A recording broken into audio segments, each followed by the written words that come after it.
Alright, hey everybody, welcome back to the channel. This is Rob here at American Gun Reviews, back to talk more His Dark Materials. Season 1, Episode 2 just ended. It is called The Idea of North.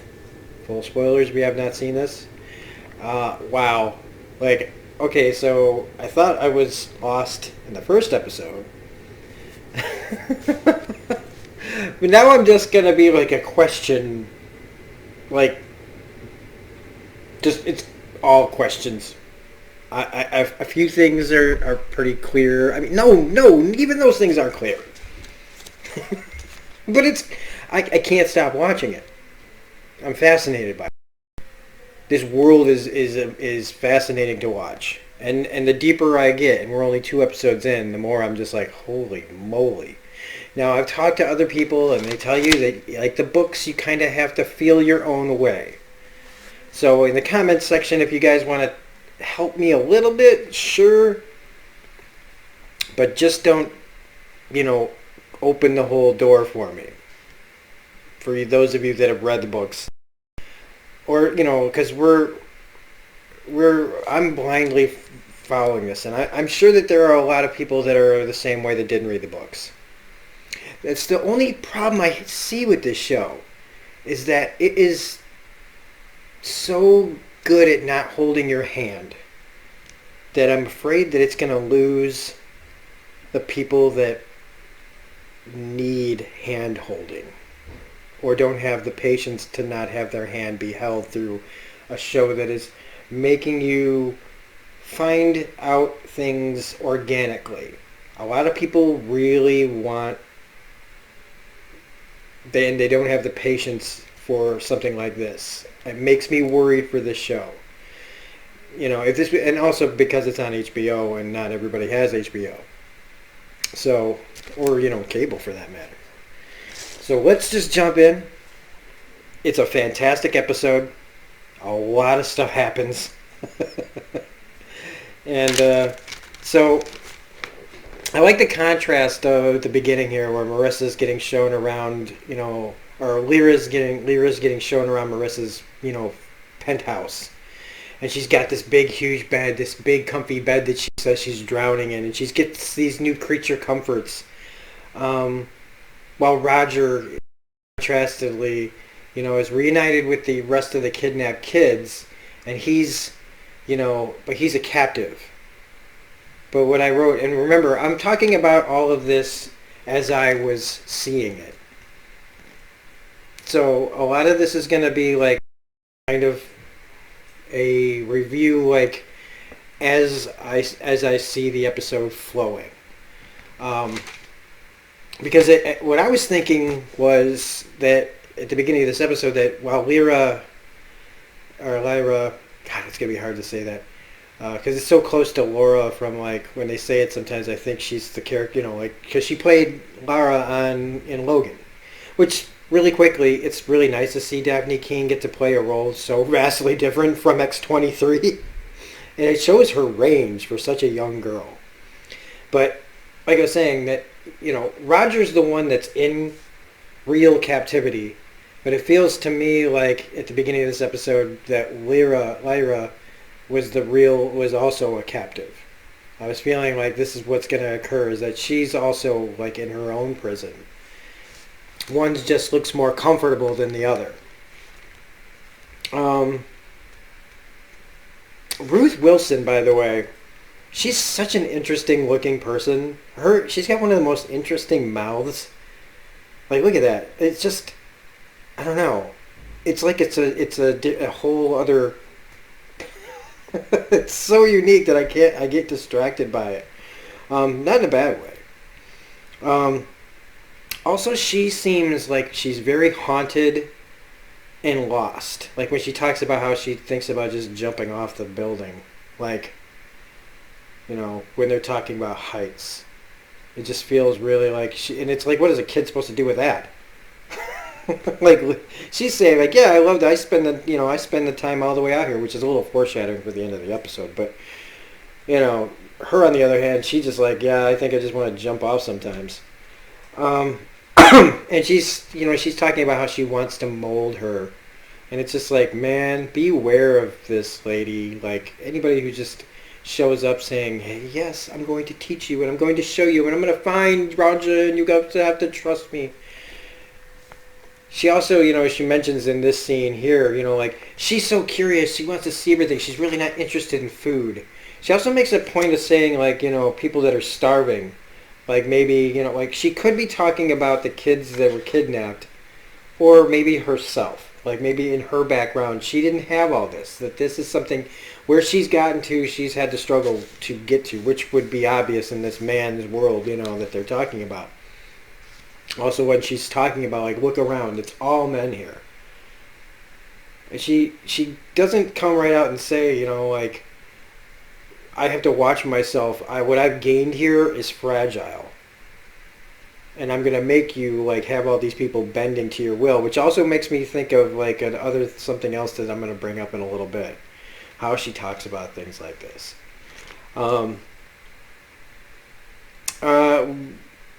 We get God, it's so hard to say some of these things.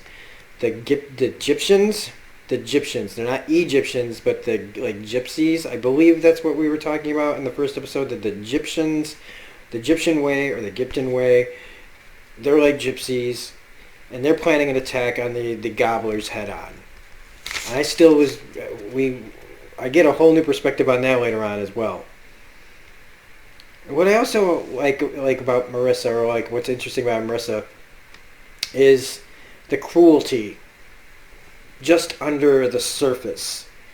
Kind of like every good, like, wicked stepmother character or somebody who walks in with that smile, but like how she yanks on the poor monkey, her daemon, when she hears something she doesn't like. And it's, Lyra really has a hard time not just kind of succumbing to the sweetness, all the sweet things that are coming out of Marissa's mouth, all the good things and the praise. She's never received anything like this before. She's kind of been ignored in a lot of ways. And so all of a sudden having all this heaps of attention and talk about how important she is and everything, it'd be hard not to kind of get intoxicated by all that talk. That you'd be blinded maybe by what's really right in front of your eyes. Like the way she treats her here is what I was talking about, like the cruelty under it, which she says that, she had long hair and they climbed out and she's like, don't lie. And grabs her hair. It's like, who does that? Like, what gives her the right to, like, yank on her like that? Like, if somebody did that crap to me, oh boy, would I have just given them the business. Also, yeah, the monkey was in the vents, right? I mean, I kept hearing that noise, like it's clearly the monkey. And when the Egyptians or the Giptians try to get in, you see that it was way too easy, them getting in. Of course, they had already moved on. And when Marissa, she's dressing up Lyra, and she's the way she's talking about her, like she's uncomfortable. It's a pretty dress and everything, but she seems more like a prop or an accessory, which is funny with the whole thing with the handbag later, which is an accessory. How she's just kind of like Marissa doesn't see her almost as a person, but as something useful, as a tool, something that she wants everybody to see.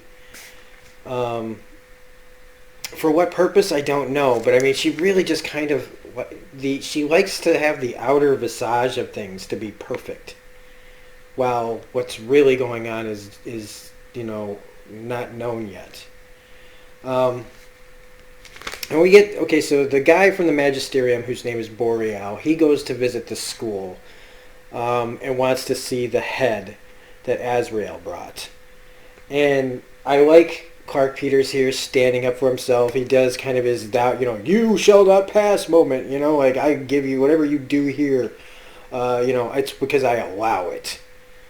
And it makes me feel like there's a very delicate balance between the religious aspect of this world and the educational, scholastic part of this world. That if one kind of like it feels like they're both fighting for power, although it seems like the scholars are more cautious and the magisterium people are more like more sneaky and trying to get behind your back on things. Um, and when she's discussing dust with Lyra, when Marissa and her are talking about lessons and stuff, and she brings up dust, that really sets Marissa off. Like, she starts really hurting that Damon, which is, I know it's just a CGI monkey, but she's like a Disney villain. She's like an evil queen in a Disney movie, where she mistreats the like her like in those movies, her the goons or the people that work at their command. They always seem to mistreat them. But I would think like her Damon's a part of her, right? And vice versa, because I mean, if they die, you die, right? Well, I mean, we find that out later too. But it just makes me, I don't know. She's just, I can't get a complete angle on her, because sometimes Marissa in this episode seems so fragile and ready to crack, and almost like she's trying not to. Like, I want to say she's 100% bad, but she seems to have this like these moments of where she can't show Lyra how fragile and sad and maybe sympathetic she really is. And that's what makes all of this like even more confusing. And I was also thinking, that at this point in the episode where I'm watching it, that maybe she's so sure about finding Roger because she already knows where he is. And it's, I was thinking she's either somewhat, responsible or complicit or an accomplice somehow to Roger, to knowing where the kids are. Because, it's just like, yeah, I know. We're going to find him. You have to trust me, blah, blah, blah. Just keeps blowing it off. But, like, always that confidence that says, I know. I already know. Like, I will let you, Roger will be found when I'm ready to give him to you, basically, is the subtext I felt like here, at this point in the episode. And it sounds like the Magisterium, when these guys, I don't even know their names, because when they start talking about things, I completely just like, my brain just kind of like shuts down with all the big words that they use. And it sounds like their response when they talk about the Egyptians almost finding the kids, and they don't want them to be found yet and things like that. Like, so, because what I'm saying is that like, I'm not sure though. Because they all these words that they're using describing the organizations of this world and everything, I don't understand, really gets my head all turned around. So it sounds like they know where the kids are, or that they're responsible for it, but I can't be sure 100% because they say so many things that don't make sense to me. Words that just aren't words that exist really in our world, or when put together, like, don't make sense in this world. And then I was like, well, there's this moment where Marissa's saying something. There's like, how does she know? Oh, is she a witch? Is Marissa a witch? That's what because it was the whole thing with the monkey and her being able to be apart for like a distance. It just made me think, maybe she can do some of these things that aren't normal for people because she's not normal. Like, for their normal anyway. That maybe she's a witch and she's got even more kind of compounded powers that she can do things that others can't. And the crypt. The crypt comes up again. The crypt that I thought wasn't, like, why do they have this set if it's not going to be useful? Well, it proves to be useful because they put the head down there. And Boreal is searching for it, and he decides that he needs to cross worlds.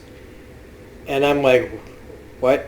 Like, I knew about the other worlds and everything, but he just slips right through a crack and goes into another world, which turns out to be, if I'm wrong, but it appears to be our world.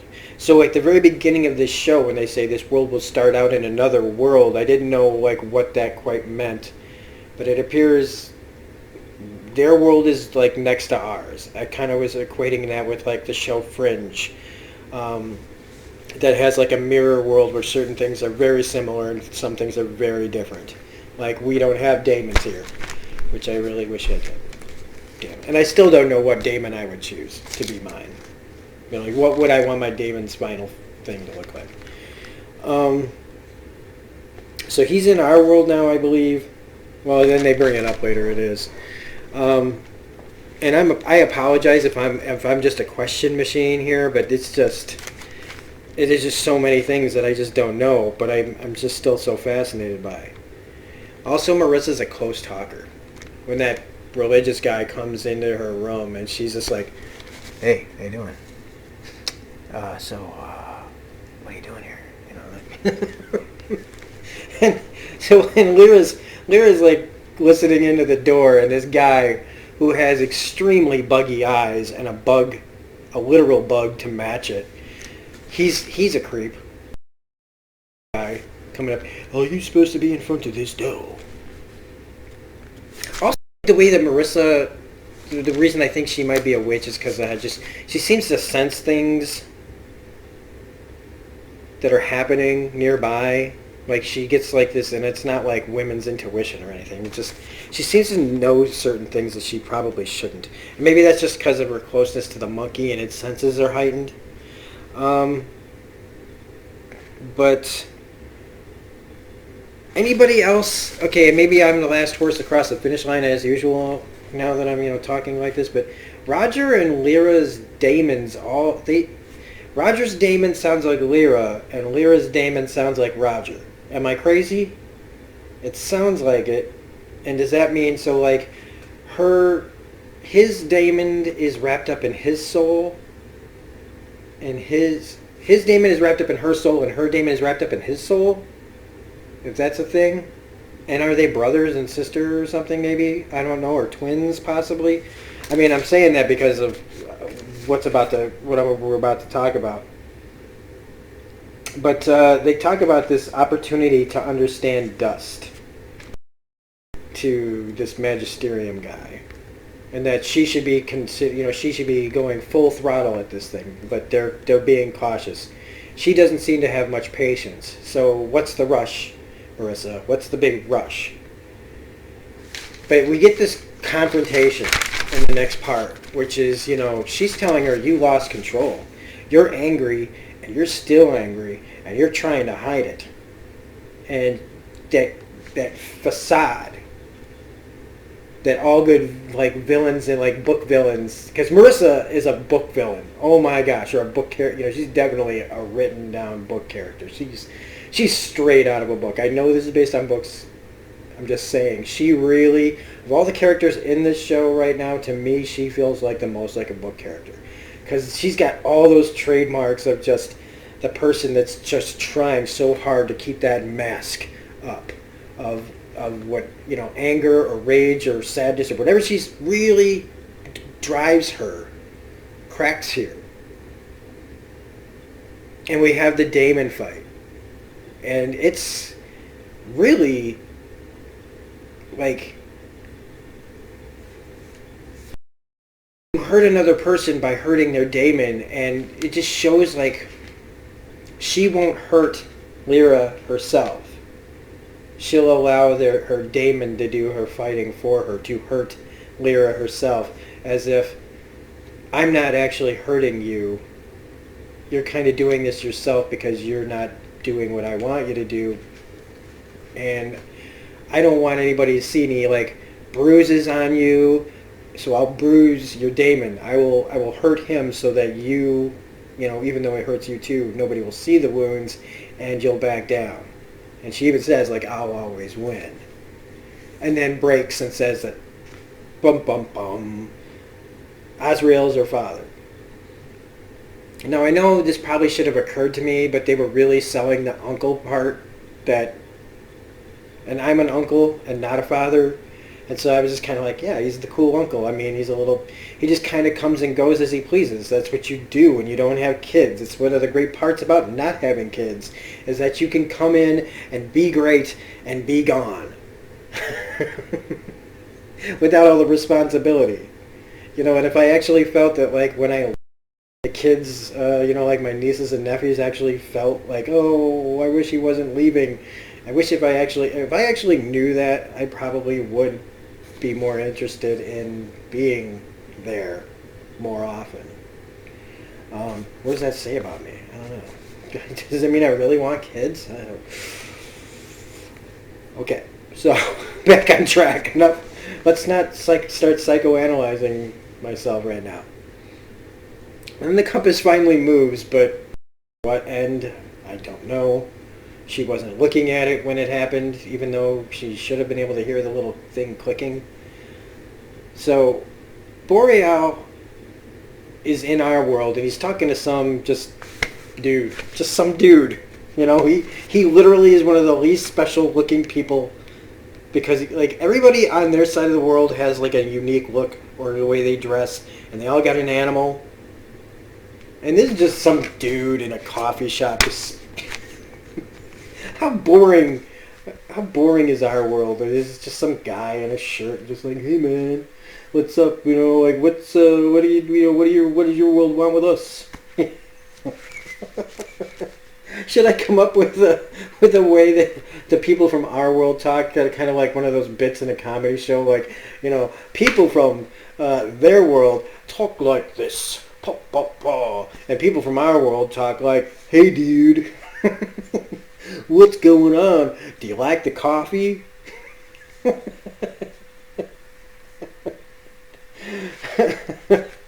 Sorry. So they're talking about, like, what their worlds and their ways, and I kept thinking to myself, what do they want with our world? Azrael seems to have crossed over into our world to go north, to search for something that is up in our north, that's not in their north.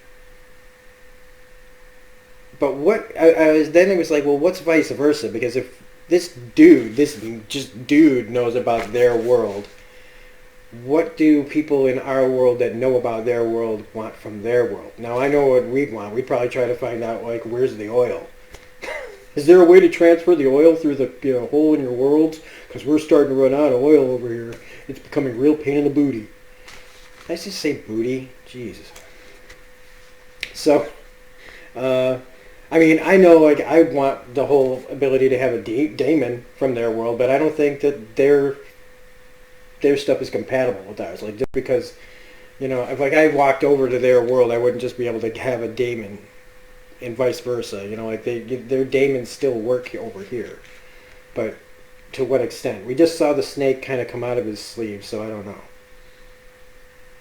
But at this point, Marissa leaves Lyra at the penthouse by herself, and she goes to a building, and I was just like,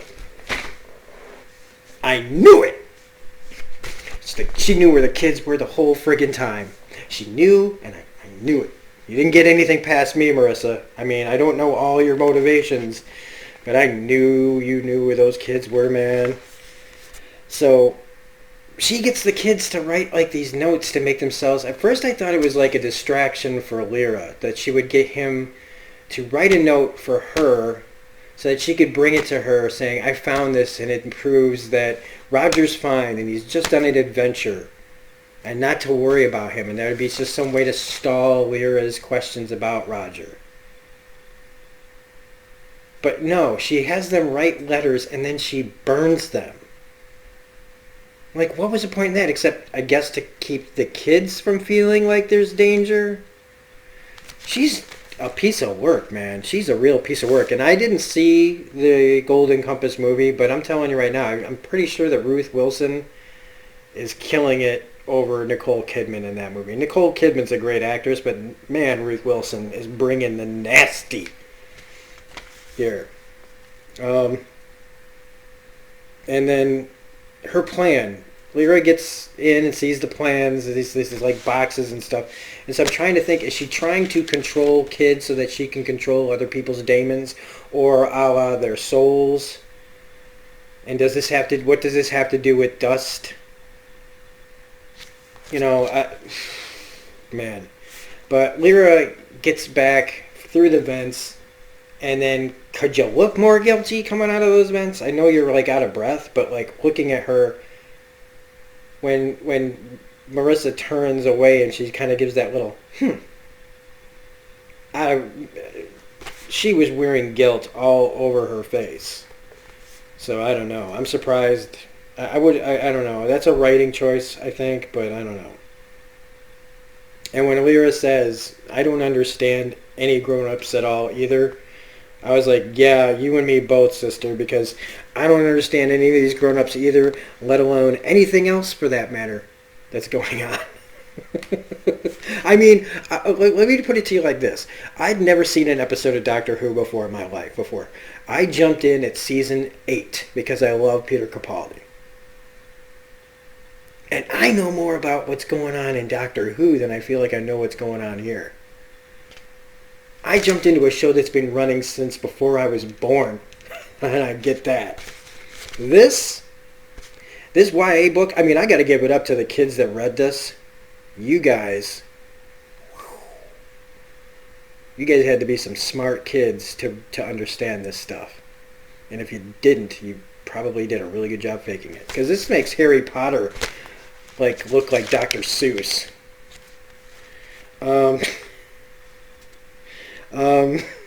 And then it turns out at the party there's this real beautiful journalist, and she tells Lyra in no unspoken terms that Marissa is the Gobblers, that it's an anagram for the group that she's a part of, and that's why she knew where the kids were, and she's had them the whole time. So what does she want Lyra for?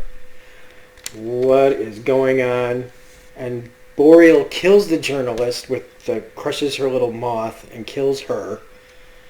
And that sucked because I really could have dealt with looking at that actress a while longer. Sorry. She was beautiful. Man. And so in the end, I'm like, kids plus dust plus the North, what does it all mean? Because everything is leading us all towards the North, and I mean, I know we're getting to polar bears that wear helmets and stuff.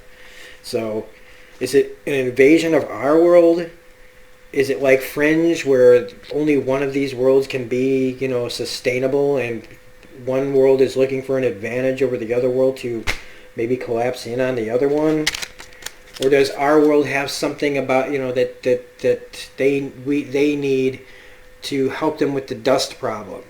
Which is hilarious, because if you have a dust problem, just get a shot, like a dustbuster. Maybe that's all they need. Is this whole thing could just be finished with just giving them a whole bunch of dustbusters. Maybe they don't have them in their world. I'm joking, of course, but and then the fox. The fox shows up, and I'm going, well, maybe the fox isn't so bad, because she got loose, but maybe. But they don't know where she is either. So the fox and the guy jumps and takes her, right?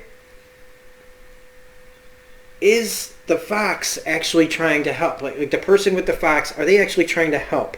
And that all these kids that have seen the fox was actually trying to prevent them from being taken, but were too late. And I'm feeling like I'm answering my own questions. Like my friend was saying at work that you're like, when I was describing what I was talking about, he's like, you seem to be like on the right track on everything. You just don't sound very confident when you talk about it. And I don't. And maybe I've been right about a whole bunch of these things. I just don't know until I get the information next. So hopefully we get some more information in the next episode. I am enjoying figuring things out organically and a little at a time. It's a little maddening because I'm one of those people who just will extrapolate every little bit of information to try to figure it all out. And this has got me running circles in my head. And that is when I know I'm watching not only a good show, but a challenging show. And it's not very often that a show can do that to me. So, fantastic episode. The special effects are getting even better in this one as well. The acting is top notch. I am riveted, and I don't think I've ever seen like a YA anything make me feel like this. Like Harry Potter's great. This is something else. So good on you, HBO, for going into such detail with this, and I hope it continues as the series goes on. So anyway, next week we'll have episode 3. Can't freaking wait. So if you liked this review, if you feel like hitting the like button, please hit that like button. We are literally 30 subscribers away from 1,000. I would love to get to 1,000 during this show's run, so I can stop worrying about it so much and then move on with my life. But if you don't want to, that's fine. But if you're enjoying the content, please become a subscriber and join the fun that we have here at Smirking Gun Reviews. We got over 1,000 videos, so if you look into my playlists, there's probably something you're going to like. We cover games, we cover comics, we cover movies, we mostly do television shows, so there's something for everybody here at Smirking Gun Reviews. And with that, I'm going to say this is Rob, and we'll see you next week. Oh, Mandalorian tomorrow morning, Agents of S.H.I.E.L.D. tomorrow as well. So, have a great day, and we'll see you on the next video. Bye.